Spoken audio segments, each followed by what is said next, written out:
15. Insulting his masculinity is such a deal breaker. You guys are looking lazy. I want to see better form. Coach Lauren yelled at them from the deck. On Thursday afternoon, Emily bobbed with the other swimmers in the crystal blue water of Rosewood's Anderson Memorial Natatorium, listening to their youngish, former Olympian coach, Lauren Kincaid, scream at them.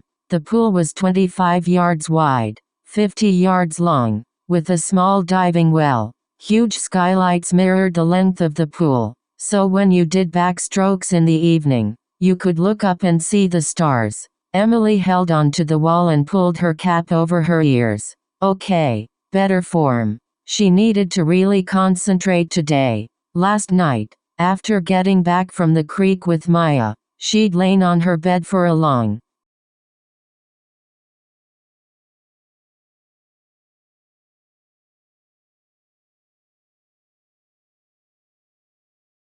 time, flip-flopping from feeling warm and happy about the fun she and Maya had had, to feeling uneasy and antsy about Maya's confession. I'm not sure I like guys. I think I'd like someone more like me. Did Maya mean what Emily thought she meant? Thinking about how giddy Maya had been at the waterfall, not to mention how much they tickled and touched each other, Emily felt nervous. After getting home last night, she'd rifled through her swimming bag for that note from the day before. She read it over and over again, picking apart every word until her eyes blurred. By dinner time, Emily decided she needed to throw herself back into swimming. No more skipped practices. No more slacking. From now on, she'd be the model swimmer girl. Ben paddled over to her and put his hands on the wall. I missed you yesterday. She should make a new start with Ben, too. With his freckles, piercing blue eyes, slightly stubbly jaw, and beautifully chiseled swimmer's body, he was hot, right? She tried to imagine Ben jumping off the Marwin Trail Bridge. Would he laugh or think it was immature?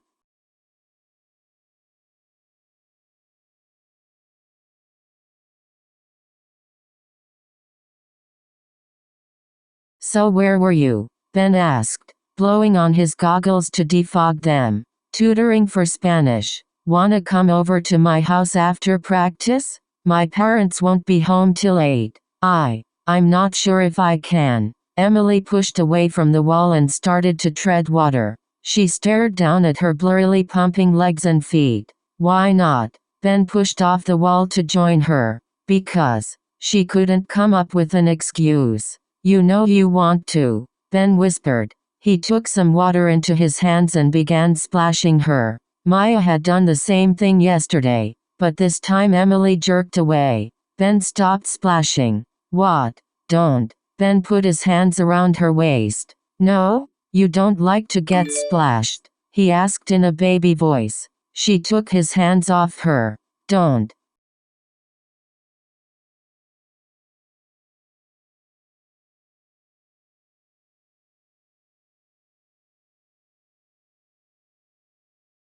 He backed away. Fine. Sighing, Emily floated over to the other side of the lane. She liked Ben. She really did.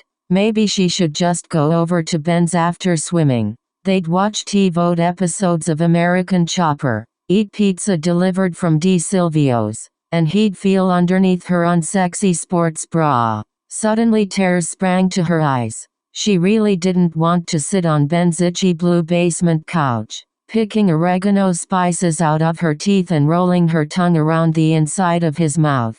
She just didn't. She wasn't the kind of girl who could fake things. But did that mean she wanted to break up? It was hard to make up your mind about a boy when he was right in your swimming lane, 4 feet away. Her sister Carolyn, who was practicing in the lane next to her, tapped Emily on the shoulder. Everything all right? Yeah, Emily mumbled, grabbing a blue kickboard. Okay. Carolyn looked as if she wanted to say more. After her trip with Maya to the creek yesterday, Emily had skidded the Volvo into the parking lot just in time to see Carolyn exiting the natatorium's double doors. When Carolyn asked where Emily had been, Emily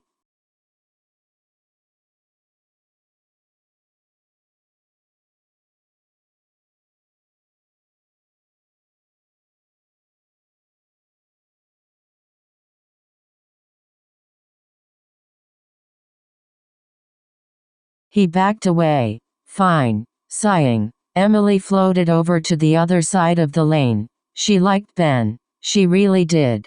Maybe she should just go over to Ben's after swimming. They'd watch TiVo episodes of American Chopper, eat pizza delivered from D. Silvio's, and he'd feel underneath her unsexy sports bra. Suddenly tears sprang to her eyes. She really didn't want to sit on Ben's itchy blue basement couch, picking oregano spices out of her teeth and rolling her tongue around the inside of his mouth. She just didn't. She wasn't the kind of girl who could fake things. But did that mean she wanted to break up? It was hard to make up your mind about a boy when he was right in your swimming lane, 4 feet away. Her sister Carolyn, who was practicing in the lane next to her, tapped Emily on the shoulder. "Everything all right?" "Yeah," Emily mumbled, grabbing a blue kickboard. "Okay." Carolyn looked as if she wanted to say more. After her trip with Maya to the creek yesterday, Emily had skidded the Volvo into the parking lot just in time to see Carolyn exiting the natatorium's double doors. When Carolyn asked where Emily had been, Emily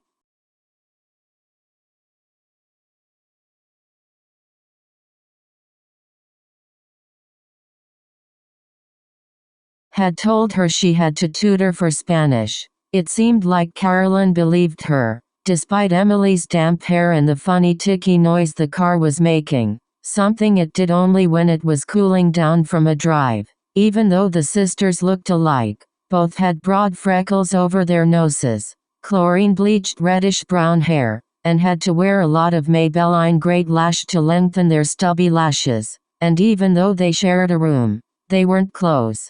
Carolyn was a quiet, demure, and obedient girl, and although Emily was all those things too, Carolyn seemed really satisfied to be that way. Coach Lauren blew the whistle. Kicking time. Line up.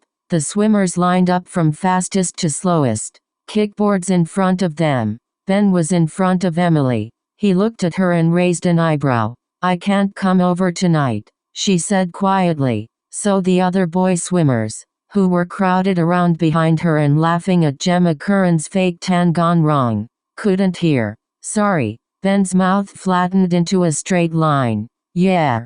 As if that's a surprise then." As Lauren blew the whistle, he pushed off the wall and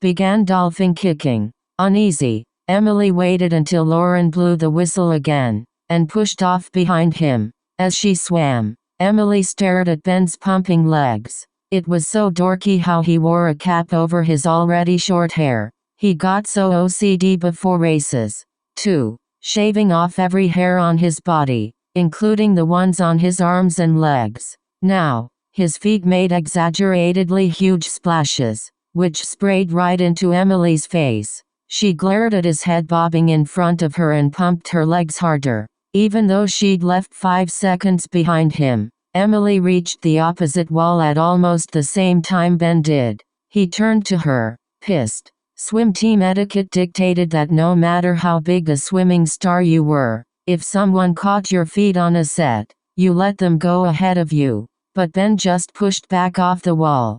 "Ben," Emily called, the irritation in her voice showing. He stood up in the shallow end and turned around. "What? Let me go in front of you." Ben rolled his eyes and ducked back underwater.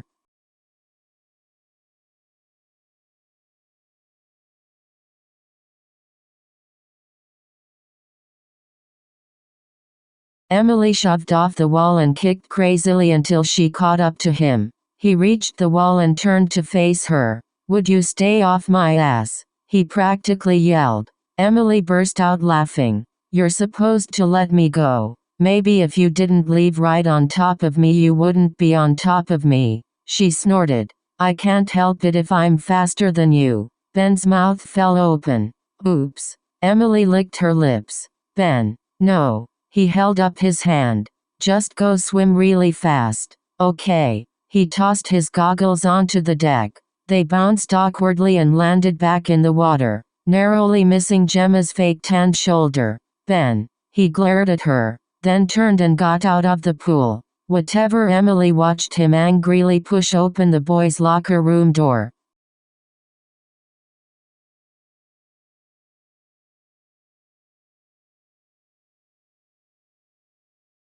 She shook her head, watching the door slowly swing back and forth. Then she remembered the thing Maya said yesterday. "Fuck a moose." She tried out quietly, and smiled.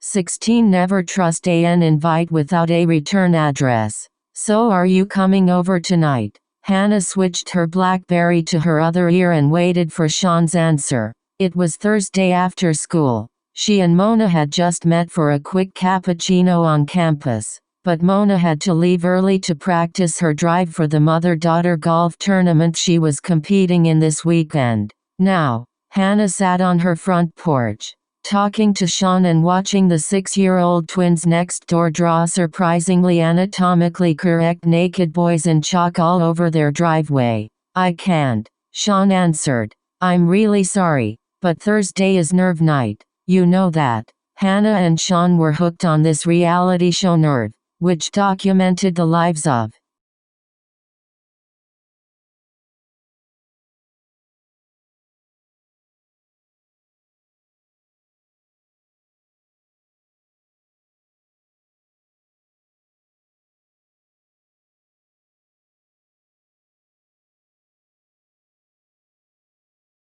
four couples who'd met online. Tonight's episode was extremely important, because their favorite two characters, Nate and Fiona, were about to do it. Hannah thought it might at least start a conversation. I have a meeting tonight." "A meeting for what?"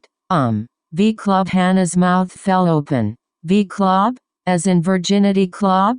Can you skip it?" He was quiet for a minute. "I can't." "Well, are you at least coming to Noel's tomorrow?" Another pause. "I don't know, Sean. You have to." Her voice squeaked. "All right," he answered. "I guess Noel would be kinda pissed if I didn't." "I would be pissed too," Hannah added. "I know. See you tomorrow, Sean." "Wait," Hannah started, but he'd already hung up.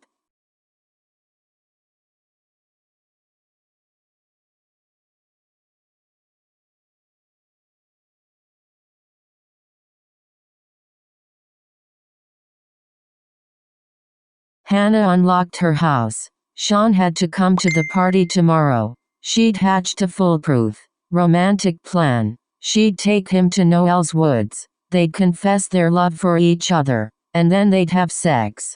V Club couldn't argue with having sex if you were in love, could it? Besides, the Con Woods were legendary. They were known as the Manhood Woods, because so many guys at so many con parties had lost their virginity there. It was rumored that the trees whispered sex secrets to new recruits. She stopped at the mirror in the hallway and pulled up her shirt to examine her taut stomach muscles. She swiveled sideways to investigate her small, round butt.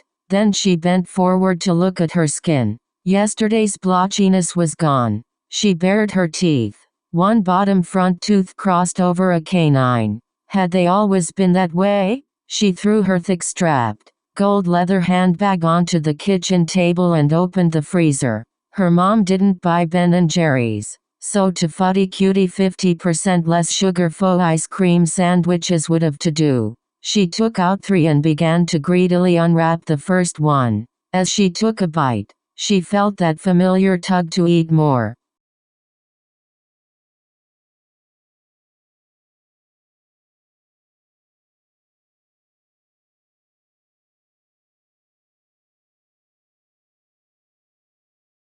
"Here, Hannah, have another profiterole," Ollie had whispered to her that day they visited her dad in Annapolis. Then Ollie turned to Kate, her dad's girlfriend's daughter, and said, "Hannah's so lucky. She can eat anything and not gain an ounce." It wasn't true, of course. That's what made it so mean.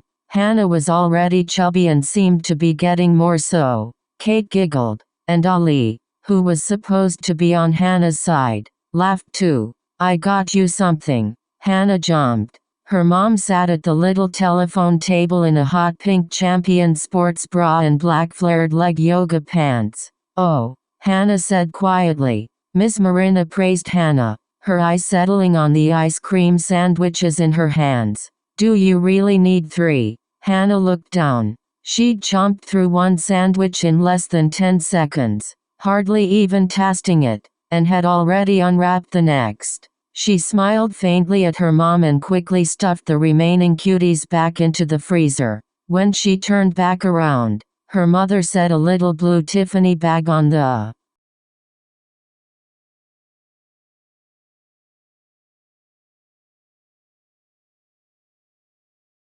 Lee. Hannah looked at it questioningly.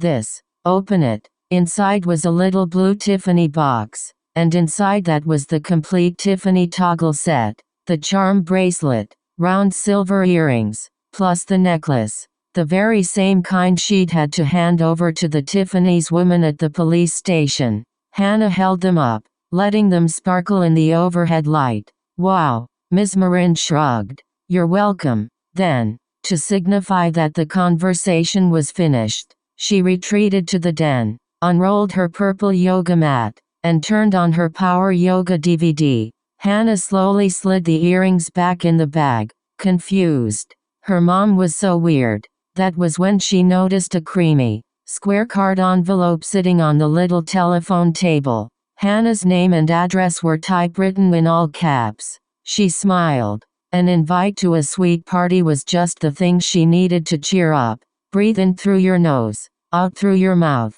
the soothing yogi instructed from the TV in the den. Ms. Marin stood with her arms placidly by her sides. She didn't even move.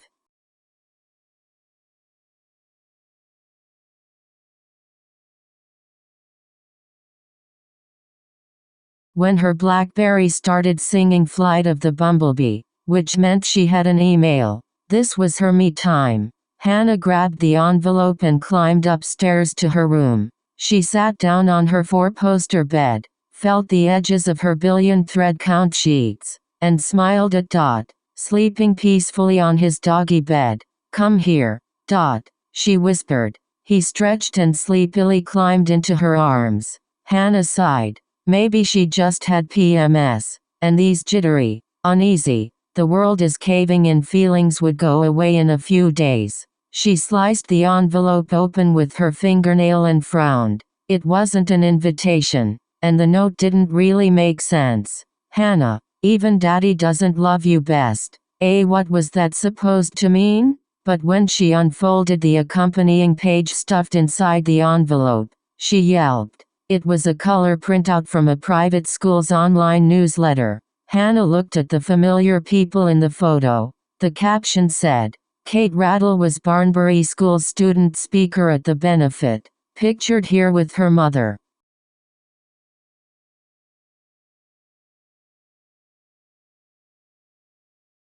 Isabel Rattle, and Ms. Randall's fiancé, Tom Marin. Hannah blinked quickly. Her father looked the same as when she'd last seen him, and although her heart stopped when she read the word fiancé, when had that happened? It was the image of Kate that made her skin itch. Kate looked more perfect than ever. Her skin was glowing and her hair was perfect. She had her arms gleefully wrapped around her mom and Mr. Marin. Hannah would never forget the moment she first saw Kate. Ollie and Hannah had just gotten off Amtrak in Annapolis, and at first Hannah saw only her dad leaning up against the hood of his car. But then the car door opened, and Kate stepped out.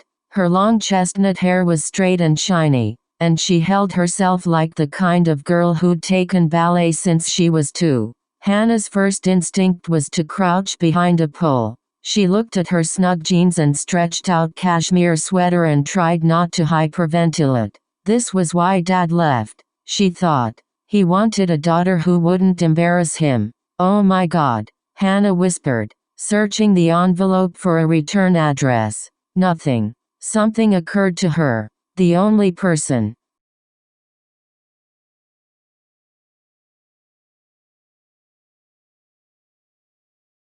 Who really knew about Kate was Allison. Her eyes moved to the A on the note. The tafutty cutie burbled in her stomach. She ran for the bathroom and grabbed the extra toothbrush in the ceramic cup next to the sink. Then she knelt down over the toilet and waited. Tears dotted the corners of her eyes. "Don't start this again," she told herself, gripping the toothbrush hard by her side. "You're better than this." Hannah stood up and stared in the mirror. Her face was flushed. Her hair was strewn around her face, and her eyes were red and puffy. Slowly, she put the toothbrush back in the cup. "I'm Hannah and I'm fabulous," she said to her reflection. But it didn't sound convincing. Not at all.